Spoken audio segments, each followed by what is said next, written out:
In this video, I want to explain 5 concepts about paragliding incidents that are often confused, starting with number 1, the most common, collapses or folds. A collapse, or fold, happens when part of the paraglider closes. If one side closes, it's called an asymmetric collapse, which is the most common type. If the entire leading edge collapses, that's a symmetric collapse, also known as a frontal collapse. Collapses are a normal part of flying. They result from external factors like turbulence. For instance, when entering a thermal, if one side of the paraglider is in rising air and the other in sinking air, one side might collapse. Similarly, rotor turbulence can cause collapses. You shouldn't fear collapses since they are a natural aspect of free paragliding. However, precautions are necessary. Always keep a safe distance from the mountain to ensure you have enough time and space for the paraglider to reopen. Most collapses reopen on their own, especially if flying with A or B class paragliders, which are basic models. Still, you can assist the paraglider by using your body. If one side collapses, shift your body weight to the opposite side. This counteracts the turn caused by the collapsed side, which creates more drag. The open side moves faster, causing a turn. By leaning your body in the opposite direction, you help correct the trajectory, allowing the paraglider to reopen quickly. The most dangerous collapses occur when you're close to the ground, near a mountain, or during landing. They're also risky if the collapse is large and causes the paraglider to swing. In such situations, especially when near the ground or a mountain, deploying the reserve parachute might be necessary. However, most collapses are harmless. They resolve themselves, and with a slight adjustment of your body weight, they reopen instantly.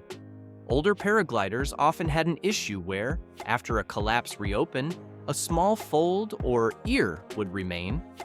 This could be resolved by pumping the brakes on the affected side, pulling the lines down forcefully once or twice until the fold reopened. In modern paragliders, especially A or B class ones, this issue is rarely seen. Second, full stall or loss of lift, stall, occurs when the paraglider slows down so much that it stops flying. Unlike collapses, this happens due to the pilot's actions, typically by over-braking. If you don't brake 100%, the paraglider won't enter a full stall. So, let's distinguish. Collapses are natural and not inherently dangerous since they're caused by external factors. A full stall, however, can be a dangerous incident caused solely by over-braking. The problem with a full stall is its severity. You fall rapidly, often backward, and hitting the ground in this state can cause serious injuries. Additionally, recovering from a full stall is more complicated than recovering from a collapse. A full stall can take around 50 meters to recover and cannot be resolved instantly. To recover, first raise your hands to about halfway, around 50%, to stabilize the paraglider in a position called back fly, a state where the paraglider is still stalled but less abruptly. After holding this for a few seconds, you can gradually raise your hands to allow the paraglider to recover. Timing is critical. It's best to raise your hands when the paraglider is moving forward, not backward, to prevent a sharp pitch forward. If you raise your hands too soon, while the paraglider is moving backward, it may pitch forward violently, potentially causing frontal or asymmetric collapses. Proper technique and adequate altitude are crucial for recovering from a full stall. Near the ground, recovery may not be possible in time. The third incident is a negative spin or spin. This is similar to a full stall, but only occurs on one side. It happens when you over-brake one side to 100%, causing that side to stall while the other side keeps flying. This results in a spinning motion, like a helicopter. In fact, controlled spins are used in a maneuver called the helicopter. However, negative spins, like full stalls, take time to recover and require precise technique to stabilize. Similar to a full stall, a spin is caused solely by the pilot's actions, not external factors. The fourth incident is a cravat.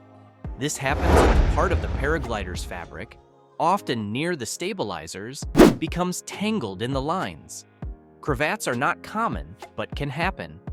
If a cravat is severe, the only option may be to deploy the reserve parachute, as it causes the paraglider to spin uncontrollably. For smaller cravats, you can pull the stabilizer line, often located on the B-risers, to help the tangled fabric reopen. Alternatively, performing a full stall can also resolve a cravat, but this requires significant skill and altitude. Cravats are dangerous and often result in accidents, particularly if they occur close to the ground. Finally, the fifth incident is parachutal stall. This is now rare and usually seen in older paragliders over 20 years old. Parachutal stall occurs when the paraglider appears perfectly inflated, but stops generating lift and descends vertically. The descent in a parachutal stall isn't as severe as a full stall, but the lack of stability can lead to more dangerous situations, such as entering a full stall or a spin. To resolve a parachutal stall, gently push the risers forward to regain airspeed and lift. Modern paragliders are less prone to parachutal stalls, even when slightly porous. However, it's still possible, especially with significantly worn equipment. In summary, collapses are normal and caused by external factors. Full stalls occur from over-braking and can be dangerous. Spins involve stalling one side and require recovery skills. Cravats involve tangled fabric and may necessitate reserve deployment. Finally, parachutal stalls are rare but possible with older or porous paragliders. Let me know in the comments about the incidents you've experienced. Have you dealt with a collapse, a cravat, or even a parachutal stall? How did you resolve it? If you found this video helpful, give it a like and subscribe to my channel for more content like this. See you in the next video.